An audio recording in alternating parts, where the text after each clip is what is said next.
Okay, welcome back to Class 24, Corporations, our very last class for this semester. Now, there's a technical term for that last video, and I believe it's known as, a long-ass mofo. So I'm sorry about that. I know that you all were sitting there by the end kind of like, up for that. We're going to go absolutely as quickly as we can through today's material, and then we're going to be done.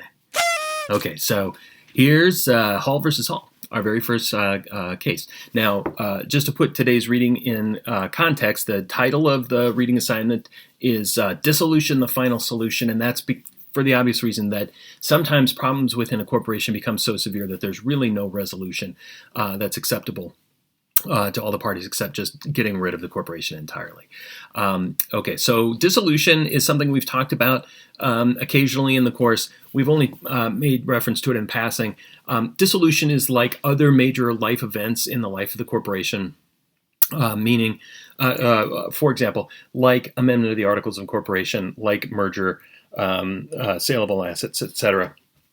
These things require shareholder involvement, and in particular, they require first the board to recommend the action, and second, shareholder approval. Now, that's true of voluntary dissolution. Okay, whenever a corporation wants to dissolve, it can simply through recommendation by the board and vote of majority of the shareholders. Okay, but even if the corporation doesn't want to, the majority, for example, don't want to dissolve the corporation, sometimes other persons can secure dissolution of the corporation by judicial order. There are a couple of random situations in which that can happen that we're not really going to talk about. So, in other words, there are a couple of comparatively unusual circumstances in which parties can seek dissolution of a corporation by court order that we're not really going to talk about. Most importantly, creditors can seek dissolution of a corporation by court order, and that's when the company is basically not paying its bills. You can seek involuntary, essentially insolvency of the firm, dissolve its assets and distribute them to the creditors. So that's a nice little safety valve if you're a creditor and you can't get the company to pay up. Okay, but much more importantly for us, we're going to talk about judicial dissolution on behalf of a shareholder or shareholders as a solution to corporate governance problems. So sometimes circumstances are so severe, there is oppression or deadlock so severe that the corporation is basically ground to a halt, or someone is suffering severe harms, and a court can be asked to help. This will be especially important as a safety valve in jurisdictions that don't recognize the Donohue-Wilkes duty. As we'll see, oftentimes the circumstances that could support dissolution also would nicely support a Donohue-Wilkes claim. So, but that's only available if the jurisdiction recognizes it. Okay, so let's briefly talk about Hall versus Hall. So you've got a family business owned 50-50 during their lifetimes by two brothers.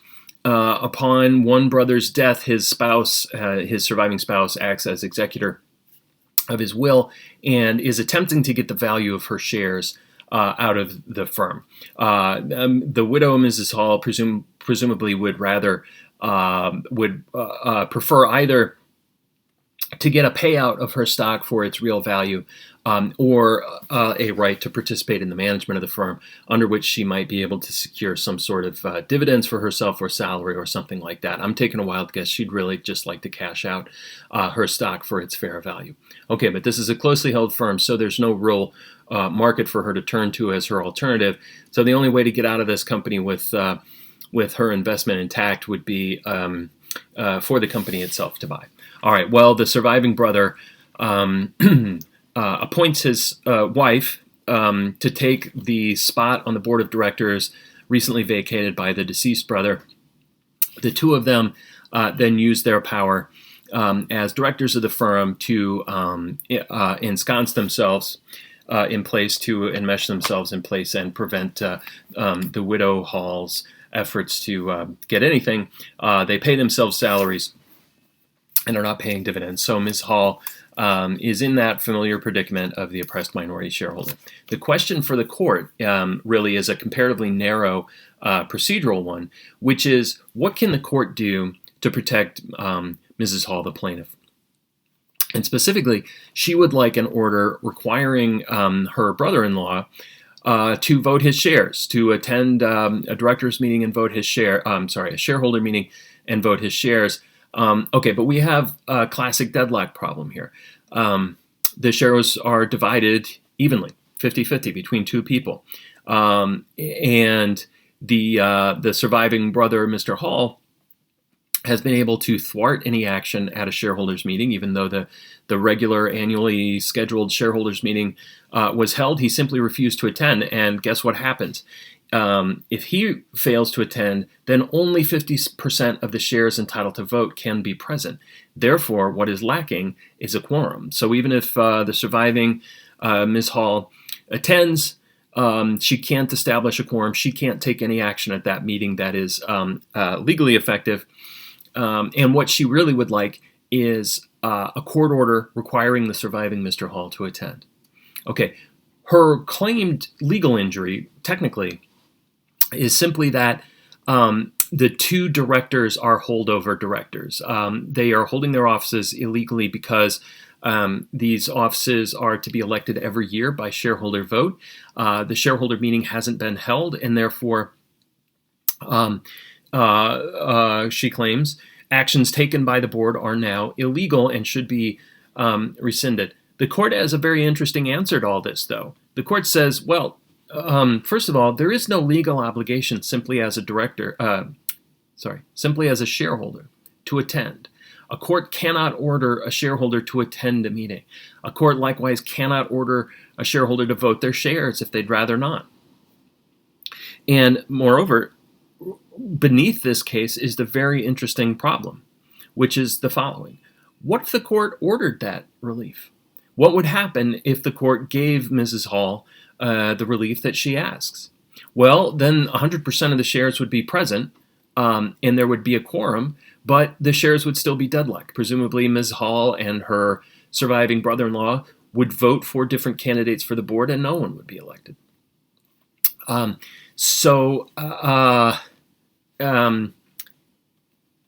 The court tells us, look, there could be a couple of other options here. First of all, at the end, the court makes reference to this phrase, quo warranto.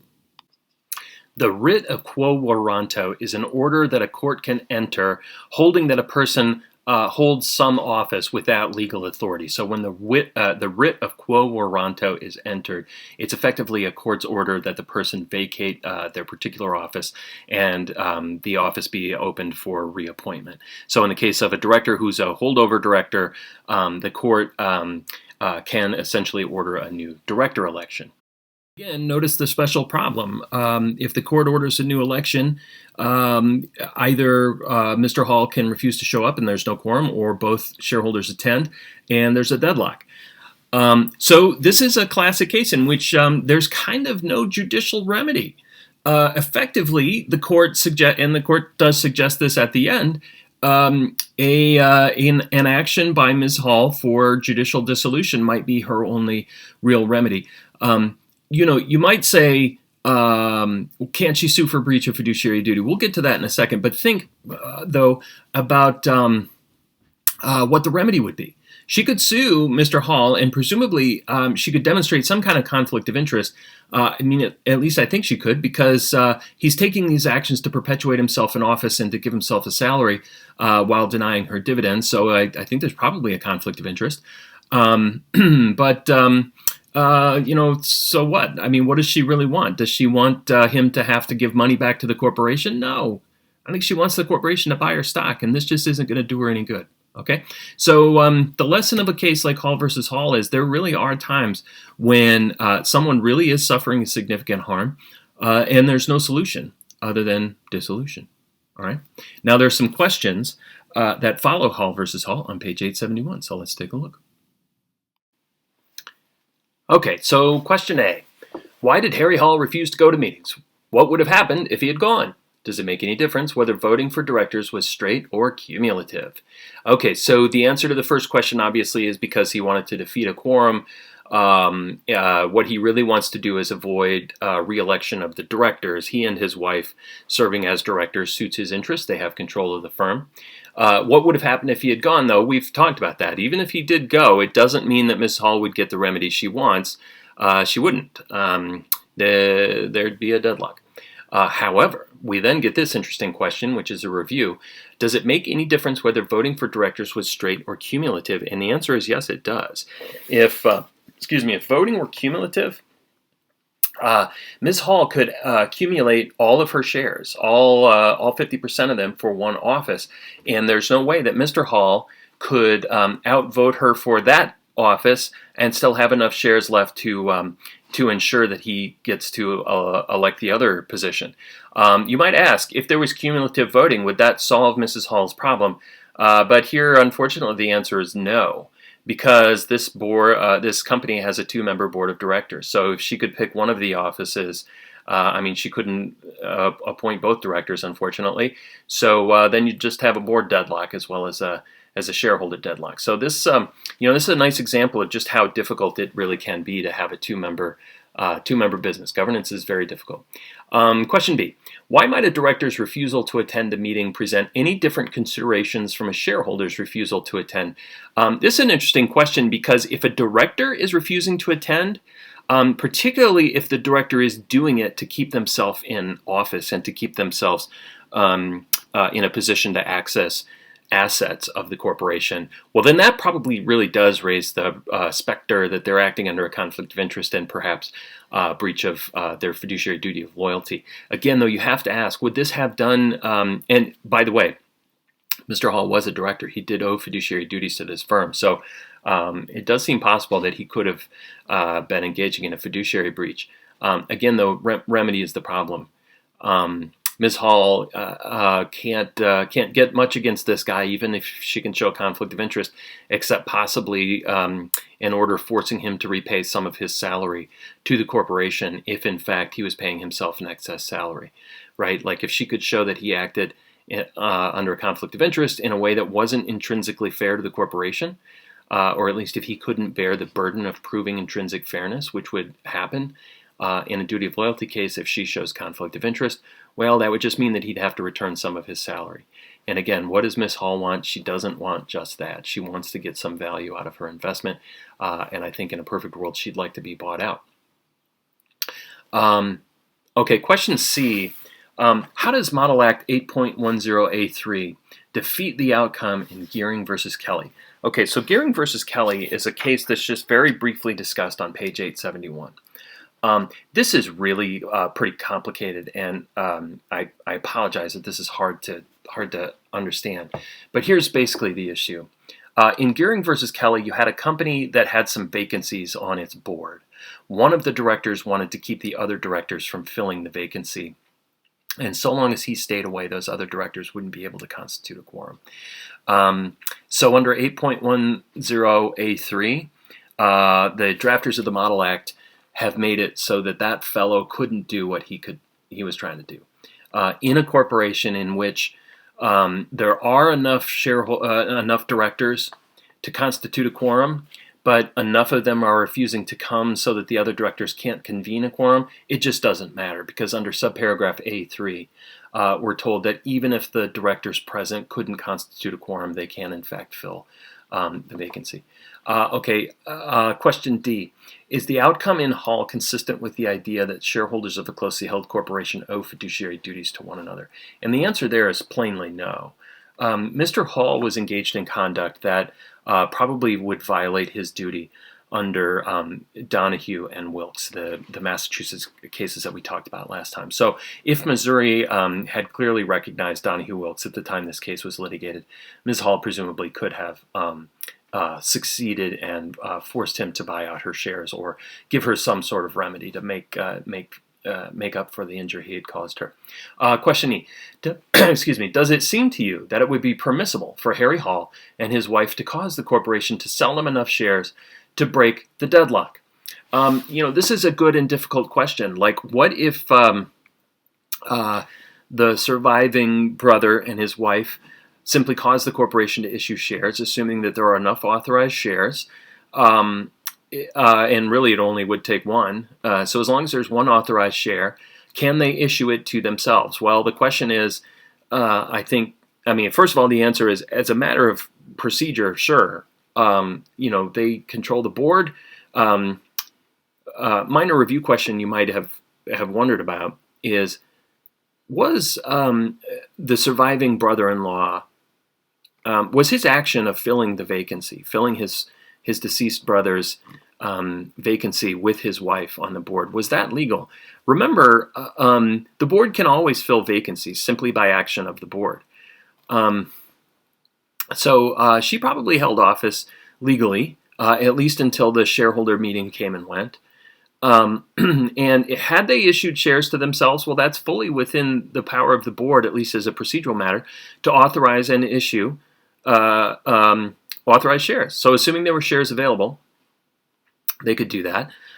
If there weren't shares available, then probably they couldn't, because authorizing new shares would require amendment of the Articles of Incorporation, which would require a shareholder meeting and a shareholder vote. And again, Ms. Hall is not going to vote in favor of issuing new shares, presumably, unless she was certain in some way that she would get some of them. Okay, well, so they could do this.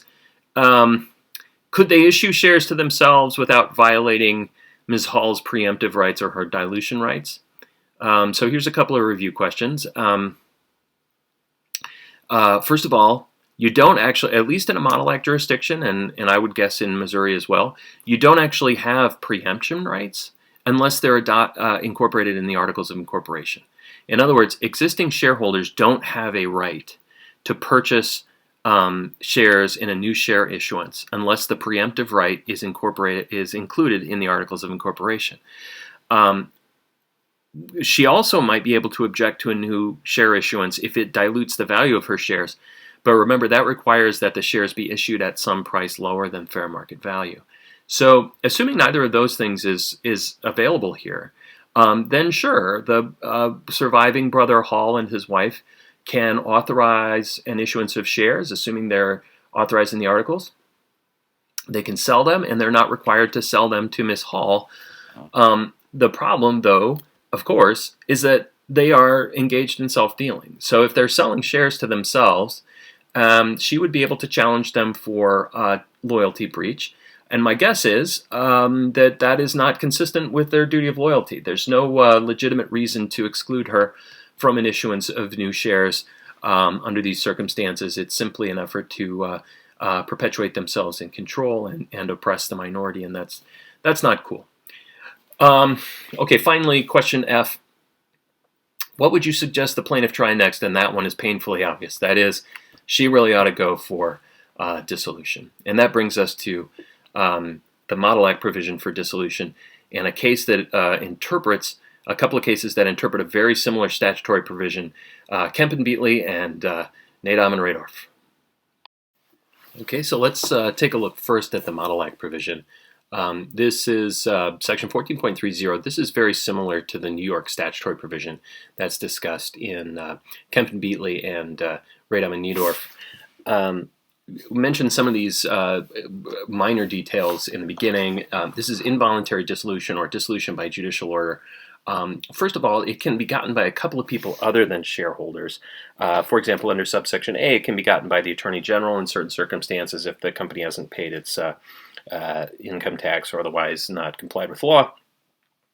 Later in subsection 3, we see the relatively important little provision that says that creditors can dissolve a corporation if it's insolvent, it's not paying its bills on time. But anyway, the most important provision for us is subsection 2, which says that in a proceeding by a shareholder, a court can order dissolution in a few different situations. And as you see, most of these are deal with the situation of the shareholder facing oppression or dealing with a company that's deadlocked and hurting shareholder interests. So there are several subsections. A few of them are especially important, in particular subsections 1 and 2 of 1430A2. So 1430A2.1 says that if the directors are deadlocked, that can be a basis for dissolution. But notice that it has to be causing fairly serious problems. Subsection 2.2 says The deadlock must be causing irreparable injury to the corporation, or the business and affairs of the corporation can no longer be conducted to the advantage of the shareholders generally. We shall see, particularly in the Radom case, that courts take a fairly strong view of that language. Like, things have to be pretty bad for a mere deadlock to be enough to dissolve. Okay, perhaps more importantly, subparagraph 2, so 1430A2 little I says, dissolution is available on the motion of a shareholder if the directors or those in control of the corporation have acted, are acting, or will act in a manner that is illegal, oppressive, or fraudulent. So this is pretty important for the minority shareholder who is the victim of a oppressive scheme. Finally, subsection 3 also is of some significance. If the shareholders have been deadlocked and have been unable to re-elect directors for 2 consecutive board meetings, that's a basis for dissolution. Subsection 4 then says, if the assets are being misapplied or wasted, that can be a basis, but obviously that's going to be a very, very high standard. Waste is going to be like literally just giving away the assets, or no management at the wheel at all, and the firm is teetering into insolvency, something like that. Okay, let's take a look at another provision of Chapter 14 dealing with dissolution. And this is an important tool in dissolution cases, and it helps explain what dissolution really is about in many cases, and that's 14.34. So 14.34 says that in a proceeding under 14.302, which is where A2, which is in where shareholders are seeking dissolution for oppression or deadlock or whatever, the corporation may elect, or if it fails to elect, one or more shareholders may elect to purchase all shares owned by the petitioning shareholder at the fair value of the shares. Okay, so just to clarify, this is usually what the shareholder really wants. The shareholder who's seeking dissolution doesn't necessarily want to make the company fail, doesn't want to take away anybody else's income or anything like that. They really just want to get some liquidity for their shares. And so dissolution is a way to force that. Okay. Well, that brings us to the 2 cases that we've got. The last 2 cases of our semester. We're almost done. Okay, so, and we're going to go through these quickly because what we really need to know are the black letter rules they contain. And specifically, Kemp and Beatley gives us a nice black letter rule for knowing when you can get dissolution as a shareholder by judicial order if you're suing under provision like 14.30 A22. Remember, that says a court can order dissolution at the request of a shareholder. In the case of fraud, in the Model Act, it says for illegal, oppressive, or fraudulent conduct. Very similar language appears in the New York dissolution statute. Let me notice one thing about the New York dissolution statute.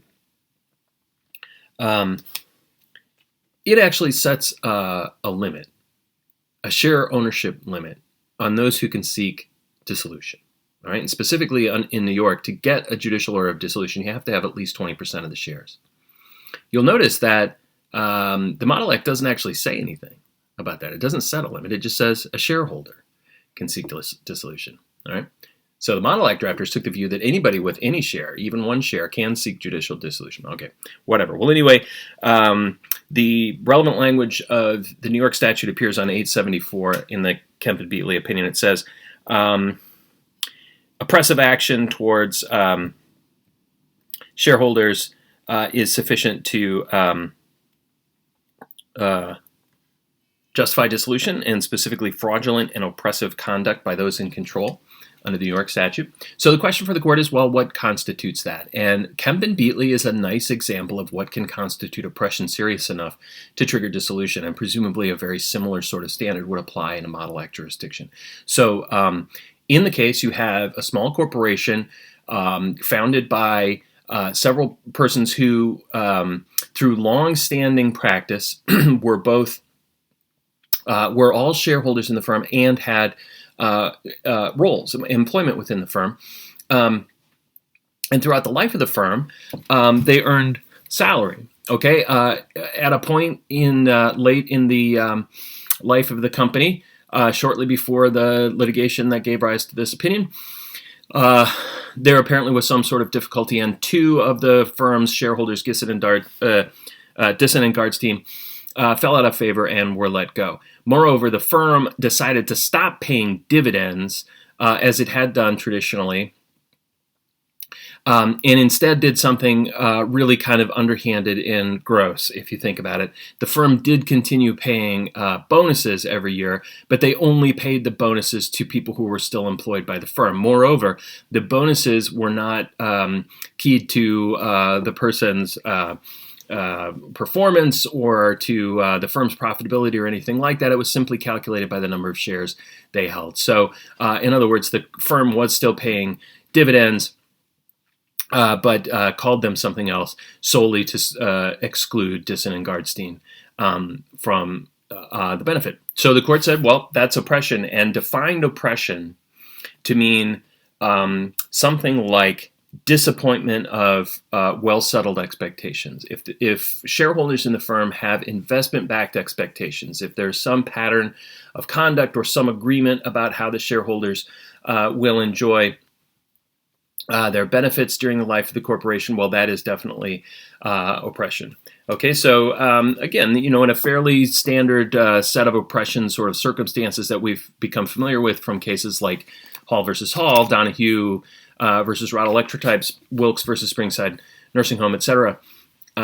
Here is a different jurisdiction saying, well, one alternative is if the shareholders want relief from this oppression and they can demonstrate frustration of reasonable investment-backed expectations, that can be a basis for liquidation. And again, the goal in this remedy is in fact provided for in the Kemp and Beatley case. The court says that if the remaining shareholders prefer, they can buy out Disson and Gardstein. They can provide them with liquidity, give them fair market value for their shares. And again, that oftentimes is what the dissident, shareholder actually wants.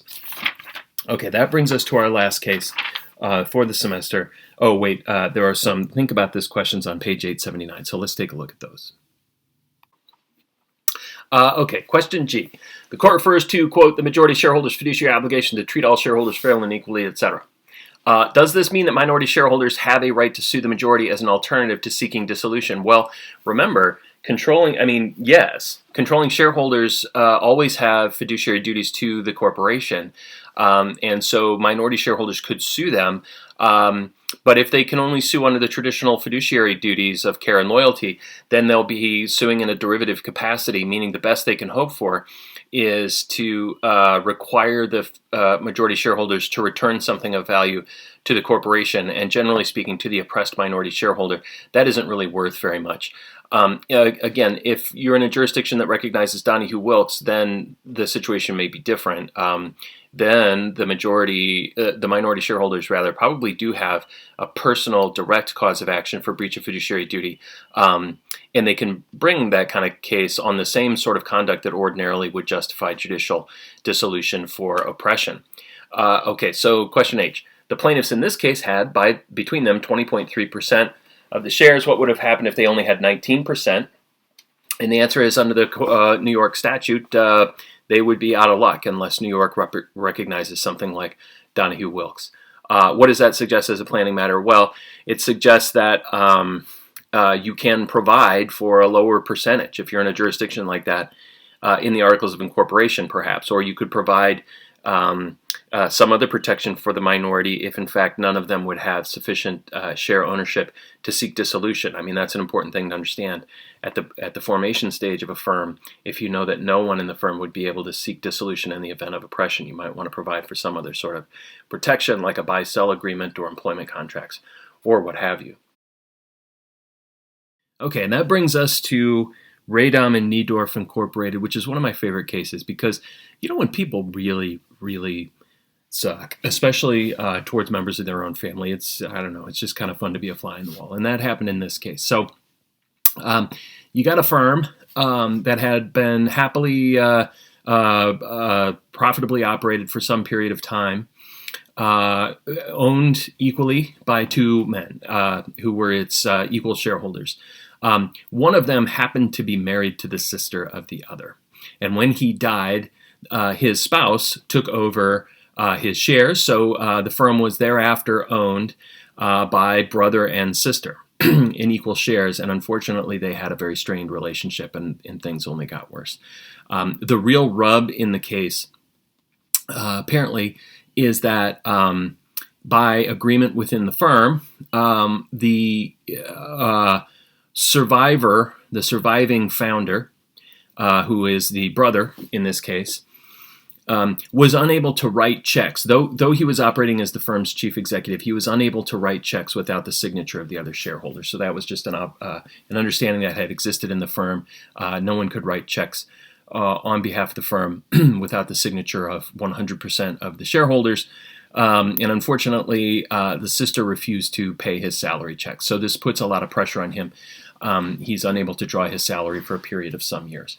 Okay, so he seeks dissolution. It's not a bad idea. I mean, among other things, the sister is causing deadlock at shareholders' meetings. It's unable to. The firm is unable to elect directors, and that might have helped the firm proceed.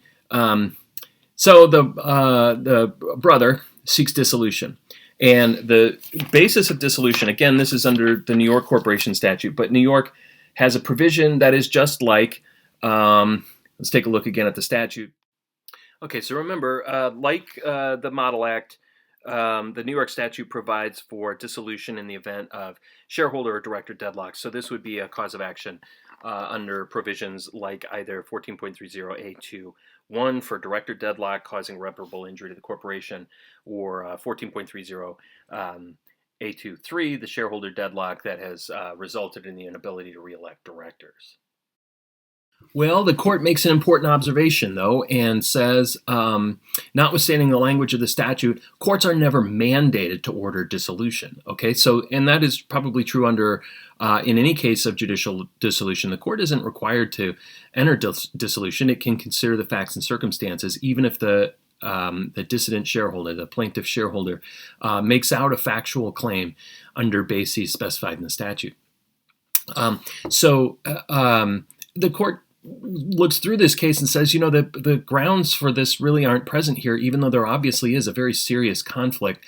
And circumstances are very difficult for the plaintiff, David Radon, because he's got to work without salary. He's struggling. He can't just walk away from his investment, meaning his 50% ownership of the firm and presumably several years of work invested in the firm.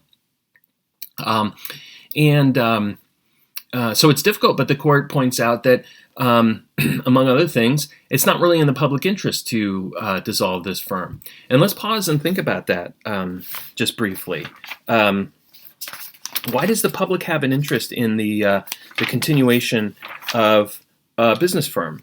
Let me just make reference to that. On page 882, the court says this. This is in the second full paragraph towards the middle of that paragraph. The prime inquiry is, as always, as to necessity for dissolution, as to prevent efficient management, and the object. The prime inquiry, as always, is the necessity for dissolution. That is, whether judicially imposed death, rather dramatic, will be beneficial to the stockholders or members and not injurious to the public. So let's think about that. Why is dissolution injurious to the public? Well, who can it hurt? Theoretically, it wouldn't necessarily hurt the firm's creditors, because when a firm is dissolved, you liquidate all the assets, but the first thing you have to do is pay off all the creditors. Before the shareholders can take anything, the creditors have to be satisfied, so presumably they wouldn't be hurt that way.